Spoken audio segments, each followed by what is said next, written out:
Hi, we're here to do How Do You Do Saute Fouettes.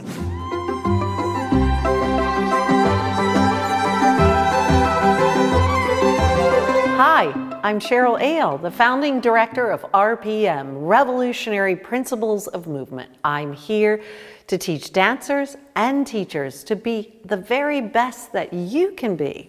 This is really ballet for everybody. I mean, every type of body. When we are teaching Saute Fouettes, it's one of those things where when they're doing it, it just looks like they got there out of nowhere. It's just whoop, there's the picture. But to really have a student understand, and for you, the dancer, to really understand how to get there and strengthen each in-between place so you know that you're passing through those places and it's nice and clean and beautiful. So Miss Adriana is going to show you that broken down into sauté en avant, also to the side, and then fouetting to the back. So you can see it broken down on both sides if you will. Adriana, go ahead and show that. So when you are sautéing, you're sautéing here, here, and here. So the exercise would be, go ahead, Adriana. Step sauté, and step fouette. And then she would go to the left, and you could do the same thing to the left. And step sauté, step fouette. Lovely.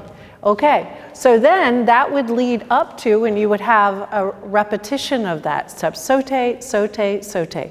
Now, the other piece is once they've defined that they are passing through all of those places, there needs to be a backward circle of a ba. You have to go up, to go down, to go up, to actually go up, to go down, to go up, right? So here we go, and then that becomes a two-way energy. Here we go, and failli, sauté, fouette. You see that jump in between, right. So we would do that consecutively, coming forward with the students going across the floors. Step sauté, fouette, step sauté, fouette, step sauté, fouette. Right, well, thank you very much, Adriana. There's the breakdown on how to do a sauté fouette. I hope that helped you. If you're new to the channel, please subscribe and put your comments below, and I'll see you next time.